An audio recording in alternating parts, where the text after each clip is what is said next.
The office of the Speaker of the National Assembly is not well suited to determine, and therefore declines to determine, who the leader of government business shall be. Arguably one of the most defining moments of the 10th Parliament, and the highlight of the career of the 6th Speaker of the National Assembly of Kenya, the Honorable Kenneth Otiato Marende. And the Speaker will be happy to give way to the chairperson as soon as one is nominated.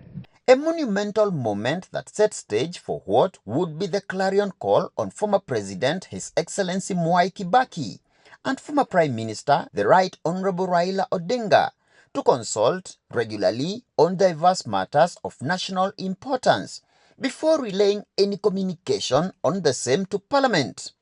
But how did the Parliament of Kenya get there? It all began here on the steps of Harambee House on the 28th of February 2008, when these two statesmen inked their commitment to create a bridge of peace and reconciliation above the raging nationwide hostilities following the disputed 2007 presidential election. But actualization of this rebirth of the nation would test the limits of the Kenyan governance system in the days ahead. Order number 2, communication from the chair. Such was the case on the 29th of April 2009, when Speaker Marende's wisdom and knowledge of the law was tested to the limit.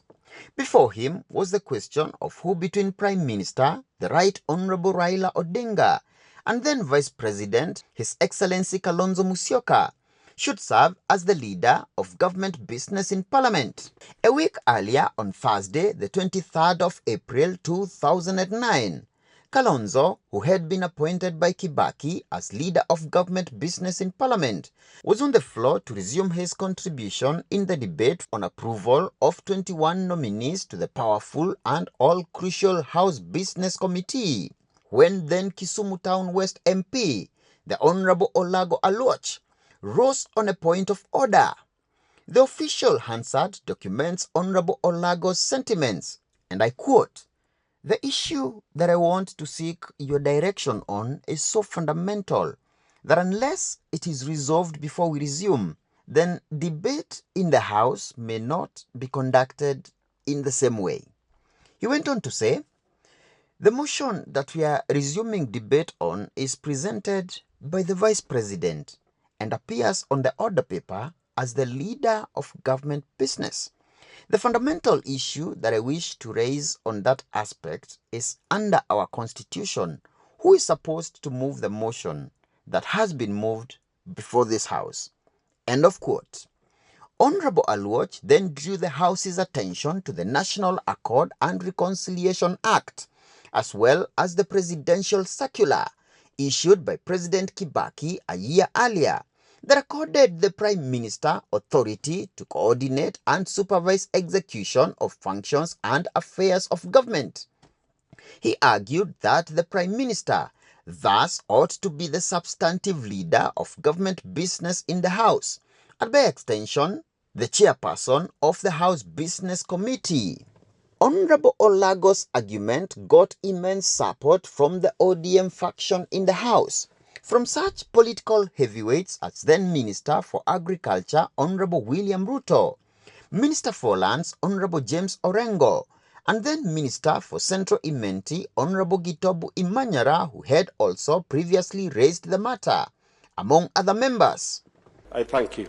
But the PNU faction was not taking it lying down, with its fight back being led by such political luminaries as then Deputy Prime Minister, the Honorable Uhuru Kenyatta, Minister for Nairobi Metropolitan Development Honorable Mutula Kilonzo, his internal security counterpart Honorable Professor George Saitoti, and the Energy Minister Honorable Kiraitu Murungi, among others, as the then Assistant Minister for Roads, the Honorable Dr. William Machage, humorously dismissed the whole dispute as a political supremacy contest between Odinga and Kalonzo. The Hansard documents Honorable Machage's observations, and I quote, "It is sometimes so embarrassing to see these two gentlemen when they walk with the president in the middle, outpacing each other to see who will be in front of the other. It is a shame. If I were one of the two, I would simply say, take all the power." End of quote. Order number 2, communication from the chair. The moment of truth eventually came on Tuesday, the 29th of April 2009, and all eyes were gazed at Speaker Marende as the House awaited in bated breath the ruling that had put the country on edge. The first question being who between the Right Honorable Raiula Odinga and His Excellency Kalonzo Musyoka ought to serve as the leader of government business in Parliament. The office of the Speaker of the National Assembly is not well suited to determine and therefore declines to determine who the leader of government business shall be. That finding lay a crucial foundation to the final question of who then should chair the crucial House Business Committee, a stalemate of which had threatened to grind parliamentary business to a halt. I rule that the Speaker of the National Assembly, who under the standing orders is an ex officio member of the committee, shall serve as the chairperson of the committee. That came to be known as Honorable Marende'S Solomonic ruling, as Kenyans likened him to the biblical King Solomon, who tested the motherhood of two women by offering to cut a child in half with a sword. Honorable members, I have...